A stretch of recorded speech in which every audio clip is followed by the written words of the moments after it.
Hello everyone, मैं हूं भागीरथ गिरी और इस वीडियो में हम लोग बात करने वाले हैं एक एनिमेशन के बारे में। जो मैं एनिमेशन आपको दिखाऊंगा पहले और फिर वो एनिमेशन आपको बनाना सिखाऊंगा किस तरह बनाते हो आप, क्योंकि आपने पिछले वीडियोस देखे होंगे तो आपने समझा होगा कि हम लोग सीएसएस की एनिमेशन प्रॉपर्टीज के थ्रू एनिमेशन बना सकते हैं। तो एक छोटा सा एनिमेशन मैं आपको बनाकर दिखाऊंगा। हो सकता है वीडियो थोड़ा सा लेंदी हो जाए, बट आप लास्ट तक देखिएगा, बहुत इंटरेस्टिंग। आप इस तरीके से और भी एनिमेशन बना सकते हो। तो गाइज ये मेरे पास एक यहाँ पर ब्राउजर पे मैंने ओपन कर रखा है। एक क्लाउड, 3 क्लाउड्स हैं और एक सन है। और जैसे मैं रिफ्रेश करूंगा आप देखोगे कि सन और क्लाउड्स मूव कर रहे हैं और साथ साथ में हमारा एनिमेशन चल रहा है। तो जैसे रिफ्रेश करोगे आप वापस से ये एनिमेशन चलने लग जाएगा। तो इस तरीके का एनिमेशन आपने मोस्टली हम लोग यूज करते हैं। जरूरी नहीं है कि आप ऐसा कैसा एनिमेशन यूज करो, बट इसी तरीके के कंसेप्ट से हम और भी एनिमेशंस बना सकते हैं। तो मैं आपको एक एनिमेशन अभी साथ साथ में यही वाला एग्जैक्टली बनाकर दिखाऊंगा। और सबसे पहले इसके लिए मैं एक फोल्डर बना लेता हूँ। उस फोल्डर में मैं काम करने वाला हूँ। एक न्यू फोल्डर बना देता हूँ और इसके अंदर मैं 2 फाइल्स बनाऊंगा। सबसे पहले एक होगी मेरी स्टाइलिंग के लिए, तो style.css, और हम लोग इसमें एक्सटर्नल CSS यूज करने वाले हैं, इसलिए style.css अलग से बनी है।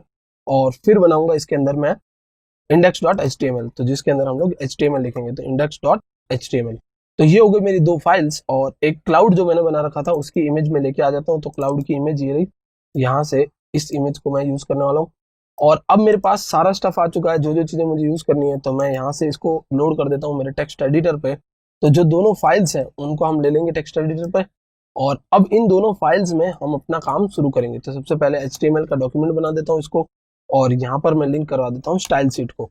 तो स्टाइल शीट लिंक हो जाएगी। उसके बाद हम लोग अपना काम करेंगे शुरू। style.css यानी उसके जस्ट पास में जो स्टाइल शीट है वो लिंक हो चुकी है। तो अब यहाँ से मुझे क्या करना है, मुझे सबसे पहले एक डिव बनानी होगी, और ये होगी मेरी एक डिव।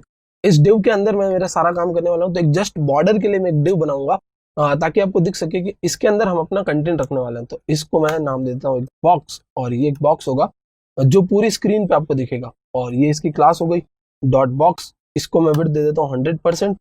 तो ये 100% का होगा बॉक्स, और इसकी हाइट जो होगी वो मैं 200 पिक्सल्स ले लेता हूँ। इसको एक बॉर्डर दे देते हैं 2 पिक्सल्स की ब्लैक सॉलिड बॉर्डर। और फिर मैं आपको दिखाऊंगा कि किस तरीके का ये बॉक्स आपको दिख रहा है। तो अभी यहाँ तक मेंशन करने के बाद हम इसको ब्राउजर पे रन करते हैं और आप देखोगे कि ये बॉक्स मेरे पास आ चुका है।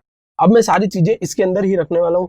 इसको मैं दे देता हूँ पोजीशन एब्सोल्यूट। पहले से इसको पोजीशन रिलेटिव दे देते हैं, ताकि ये क्या हो, इसके अंदर जो भी इसके चाइल्ड है वो सारे इसके अकॉर्डिंग काम करे। किसके अकॉर्डिंग काम करे? इस बॉक्स के अकॉर्डिंग काम करे।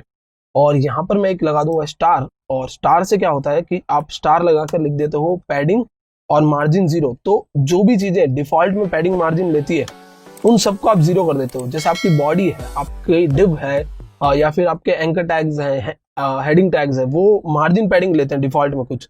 तो स्टार का मतलब होता है जितने भी टैग्स, सारे टैग्स को मैंने मार्जिन और पैडिंग 0 करवा दिया। तो स्टार से मैंने क्या किया, मार्जिन पैडिंग सबका 0 कर दिया। तो अब आपको एक डिफरेंस देखने मिलेगा कि जो साइड में स्पेस था वो हट चुका है, और अब ये पूरा बॉक्स आ चुका है इधर। इसको थोड़ा मार्जिन दे देता हूँ मैं ऊपर से, और इसको ले लेते हैं अपन नीचे बॉक्स को। तो मार्जिन टॉप से दे देता हूँ मैं 50 पिक्सल्स का। तो बॉक्स नीचे आ जाएगा थोड़ा सा, और इस बॉक्स के अंदर हमको अपने सारे काम करने होंगे। यहाँ से ये हो गया मेरा बॉक्स, और एक डिव बना देता हूँ जिसकी क्लास होगी सन। तो इसमें हम लोग अपना सन बनाने वाले हैं, मतलब इस बॉक्स को ही हम अपना सन बनाएंगे।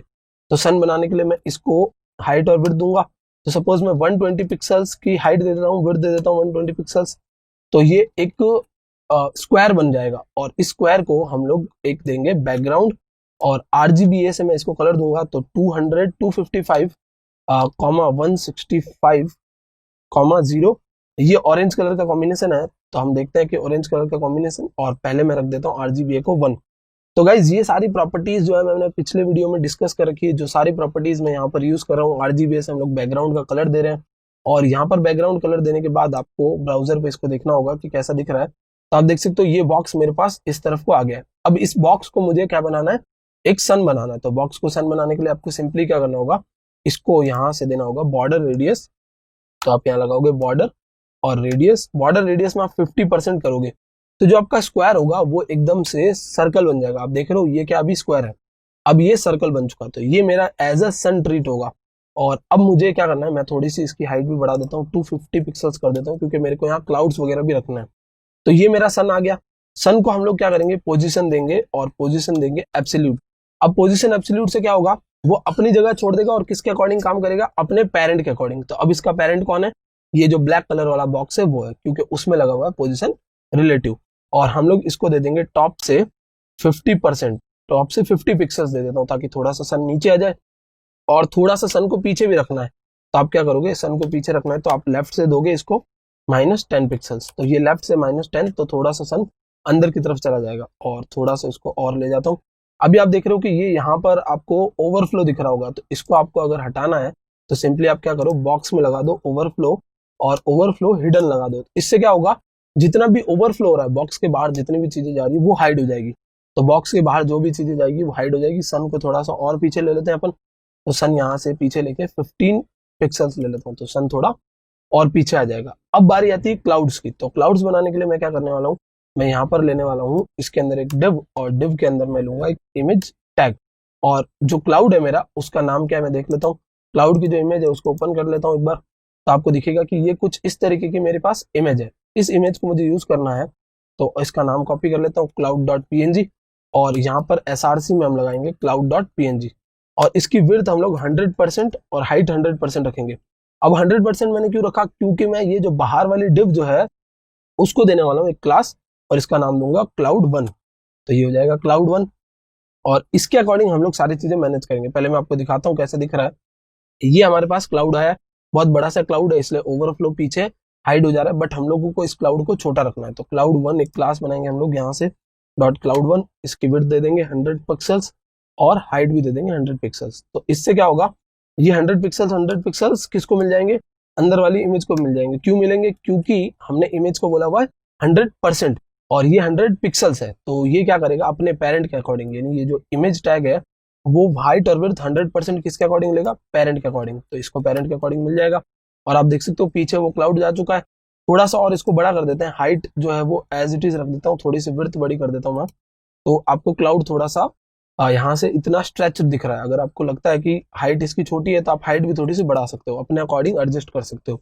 अब मुझे क्या करना होगा, मुझे इस क्लाउड को थोड़ा सा नीचे लाना है, तो नीचे लाने के लिए आप इस क्लाउड को भी दोगे पोजीशन, और पोजीशन में एब्सोल्यूट, तो ये किसके अकॉर्डिंग काम करेगा, ये अपने पेरेंट के अकॉर्डिंग काम करेगा। और आप देख सकते हो पहले तो क्लाउड ऊपर आ गया। इसका रीजन क्या है, क्योंकि जब भी पोजीशन दिया होता है तो जो लास्ट डिव होती है वो सबसे ज्यादा प्रायोरिटी पे ऊपर होती है, तो वो सबसे ज्यादा ऊपर आ जाएगी। और इसको मैं टॉप से अगर 20 पिक्सल्स रखूंगा तो आप देखोगे थोड़ा सा नीचे आ गया, टॉप से 20 पिक्सल्स नीचे आ गया, और लेफ्ट से हम लोग इसको अंदर की तरफ रखेंगे थोड़ा, तो -10 पिक्सल्स, तो ये क्या होगा, अंदर की तरफ चला जाएगा लेफ्ट से। और यहाँ पर हम लोग ओपेसिटी का यूज करेंगे। गाइस जितनी प्रॉपर्टीज मैंने आपको बताई है, सारी प्रॉपर्टीज मैंने इसमें यूज करने के लिए ट्राई किया है, ताकि आपको सारी प्रॉपर्टीज रिवाइज हो जाए। पिछले वीडियो के जितनी भी प्रॉपर्टीज है सारी की सारी हम डिस्कस कर रहे हैं। तो ओपेसिटी से क्या होता है, पीछे जो क्लाउड है उसके पीछे का आपको थोड़ा सा विजिबल हो रहा है, तो आप देख रहे हो आप पीछे सन विजिबल हो रहा है। अब मुझे इस तरीके के 3 और क्लाउड्स चाहिए, तो मैं 3 और क्लाउड्स चाहिए, तो सिंपली क्या करूंगा, इस डिव को कॉपी करूंगा, क्योंकि क्लाउड की इमेज तो सेम ही यूज करनी है, बस क्लास चेंज कर दूंगा, cloud1, cloud2 और cloud3, तो ये 3 क्लाउड्स हो जाएंगे। अब आपको क्या करना होगा, इन तीनों क्लाउड्स के लिए यहाँ से क्लासेस भी बनानी होगी, तो cloud1, cloud2, cloud3, ये तीनों क्लासेस बन जाएगी, तो 2 और यहाँ से दे दो 3, तो ये 3 क्लासेस हैं। और अभी क्लाउड आप देख रहे हो वो एक ही जगह पर है। रीजन क्या है, क्योंकि सबके टॉप से और जो लेफ्ट से है वो सेम है, तो एक का टॉप से मैं 30 कर देता हूँ, तो थोड़ा सा नीचे आ जाएगा, और लेफ्ट से मैं इसको ले जाता हूँ 500 पिक्सल्स, तो ये आपको एकदम बीच में दिखेगा क्लाउड। और एक क्लाउड है उसको मैं लेफ्ट से नहीं राइट से चेंज करूंगा, क्योंकि मैं क्या चाहता हूँ वो राइट से आए, तो राइट का मतलब क्या होगा, पेरेंट के राइट से, तो राइट से इसको अपन कर देंगे -10 पिक्सल्स, तो आप देखोगे कि राइट से ये अंदर की तरफ रहेगा। और बाकी हम क्या करेंगे, टॉप से इसको थोड़ा सा और चेंज कर देंगे, सपोज 50 पिक्सल्स, तो आप देखोगे क्लाउड्स थोड़े से ऊपर नीचे आपको दिख रहे हैं। अब मुझे क्या करना है, ये सारी चीजें मैंने मेंशन कर दी। ये सारी चीजें इसलिए मैंने मेंशन की है ताकि आप समझ सको कि किस जगह पर क्या रहेगा। फिर एनिमेशन शुरू करेंगे, और जो बॉर्डर था उससे हमको पता चलता है कि टॉप से कितना जा रहा है, तो टॉप से ये टॉप है, ये लेफ्ट है, ये राइट है, तो बॉर्डर से ये सारी चीजें पता चल रही थी। अब इतना काम होने के बाद आपका काम आता है मेन एनिमेशन का, तो अब इसकी बॉर्डर को मैं यहाँ से हटा देता हूँ, तो अब बॉर्डर हट चुकी है। ये सारे हम लोगों को यूज करना है। अब मैं सबसे पहले वाले क्लाउड के लिए एनिमेशन दूंगा, तो पहले वाले क्लाउड के लिए एनिमेशन के लिए हम लगाएंगे @ की फ्रेम्स, और की फ्रेम से हमारा बनेगा एनिमेशन, और इसको COL1 यानी cloud1 नाम दे देता हूँ इसको, CLOUD, क्लाउड पूरा ही नाम दे देते हैं हम लोग cloud1। और यहाँ पर हम लगाएंगे फ्रॉम और टू का कंसेप्ट। फ्रॉम मतलब कहाँ से और कहाँ तक, कहाँ से कहाँ तक, तो कौन से के लिए लगा रहे हैं हम लोग? क्लाउड 1 के लिए। तो आपको इधर मेंशन करना होगा एनिमेशन, और नाम क्या है? नाम एनिमेशन का क्लाउड 1। पहली चीज हो गई नाम। दूसरा चीज होगा कितने सेकंड चलाना है, ठीक है। और हमको लीनियर चलाना है इसको, तो लीनियर का मतलब क्या होगा? पूरे 5 सेकंड एक ही तरीके से चलेगा, ना स्पीड ना स्लो। तो ये हो गया लीनियर। और क्लाउड 1 को आपको इधर से मेंशन करना होगा। तो जब भी आप मेंशन करो, फ्रॉम के अंदर जो चीजें डिफॉल्ट में थी वो रखोगे। तो फ्रॉम में ही रख दिया। तो पहले से जो चीज थी वो हमेशा रहेगी फ्रॉम में, और टू में आप करोगे चेंजेस। तो टू में मैं क्या चाहता हूँ? क्लाउड रहे तो अपनी जगह पर ही, टॉप से तो अपनी जगह पर ही रहे, बट लेफ्ट से कहाँ चला जाए? 110% चला जाए। 110% का मतलब क्या होगा? पूरा बॉडी से बाहर की तरफ चला जाएगा। तो देखते हैं एक बार ये क्लाउड कैसे वर्क कर रहा है। और आप देख रहे हो ये क्लाउड जा रहा है, जा रहा है, जा रहा है, और लास्ट में क्या होगा? बॉडी से पूरा बाहर की तरफ पीछे चला जाएगा। और जब एनिमेशन खत्म होगा तो ये वापस अपनी जगह पर यहाँ पर होगा। तो कुछ इसी तरीके का हम लोग एनिमेशन बनाने का ट्राई कर रहे हैं। अब मुझे क्या करना होगा? बाकी क्लाउड्स के लिए भी मेंशन करना होगा। तो बाकी क्लाउड्स के लिए यानी क्लाउड 2 के लिए, तो यही मैं कॉपी कर लेता हूँ। और क्लाउड 2 में हम लोग कुछ प्रॉपर्टीज और चेंज करेंगे। तो पहले मैं क्लाउड 2 का एनिमेशन दे देता हूँ। मैं क्या चाहता हूँ? जो क्लाउड 2 है वो बाद में चलना शुरू हो, मतलब जो क्लाउड 1 और 2 और सन मूव कर जाए उसके बाद कुछ देर बाद क्लाउड 2 मूव हो। ये है हमारा क्लाउड 2। तो क्लाउड 2 को मूव करवाने के लिए आप ये चीजें लगाओगे। और क्लाउड 2 के अंदर आप क्या करोगे? जो चीजें पहले से मेंशन थी टॉप और लेफ्ट से, वो आप यहाँ लगा दोगे। तो ये टॉप और लेफ्ट वाली वापस एक बार कॉपी कर लेता हूँ। टॉप और लेफ्ट वाली फ्रॉम मतलब हमेशा आप कहाँ से शुरुआत करोगे? जो पहले से है उधर, और फिर 2 में आपको जहां तक ले जाना है उधर तक लेके जाओ। तो मेरे को 2 में इसको भी लेफ्ट से 110 पिक्सल से लेके जाना है। और ये मेरे क्लाउड 2 के लिए हो जाएगा। तो इसको मैं लगा देता हूँ क्लाउड 2, और इसको नीचे ले लेता हूँ ताकि हम लोगों को कंफ्यूजन ना हो। क्लाउड 1 का ऊपर रहेगा, क्लाउड 2 का नीचे रहेगा। तो ये क्लाउड 1 और क्लाउड 2 दोनों के लिए आ चुका है। अब मुझे क्या करना है? मुझे क्लाउड 2 को कुछ देर बाद चलाना है। तो इसमें एनिमेशन का नाम भी आपको चेंज करना होगा, क्योंकि @ की फ्रेम में आपने एनिमेशन का नाम क्या रखा है? क्लाउड 2। तो यहाँ भी आपको क्लाउड 2 के लिए एनिमेशन का नाम क्लाउड 2 रखना होगा। और ये 3 सेकंड्स के लिए चलेगा एनिमेशन, 3 सेकंड्स के लिए चलेगा। तब आप देखोगे तो वो पहले से चलना शुरू हो गया, बट मैं क्या चाहता था? थोड़ी देर बाद चलना शुरू हो। थोड़ी देर बाद चलना शुरू हो तो हम लोग यूज करेंगे एनिमेशन डिले प्रॉपर्टी का। एनिमेशन डिले में हम लोग 2 सेकंड्स दे देंगे, मतलब मेरे को पूरा तो 5 सेकंड्स में करना है। तो 3 सेकंड्स ये चलेगा और 2 सेकंड्स डिलेड चलेगा। तो 5 सेकंड में एनिमेशन मेरा ये खत्म होगा। तो आप देखोगे कि 2 सेकंड्स होने के बाद मतलब वो क्लाउड आगे निकल गया, फिर ये क्लाउड चलना शुरू हो रहा है। अगर आपको लगता है कि ये ज्यादा साथ में जा रहा है तो आप इसको 2.5 कर दो। तो अब वो वाला क्लाउड जब आगे जा चुका होगा, बहुत आगे जा चुका होगा, तब ये चलना शुरू होगा और फिर स्पीड से चला जाएगा पीछे। और सपोज आप चाहते हो कि ये वाला जो है वो ईज इन। ईज इन का मतलब क्या होता है? ये एक टाइमिंग फंक्शन है। ईज इन से क्या होता है कि वो शुरुआत बहुत धीरे करेगा और फिर फास्ट हो जाता है। शुरुआत बहुत धीरे करता है फिर फास्ट हो जाता है। तो आप देखोगे क्लाउड 2 जो बीच वाला है वो बहुत धीरे शुरुआत करेगा, फिर एकदम से फास्टली चला जाएगा। और फिर हम एट द एंड लगाएंगे क्लाउड 3 के लिए।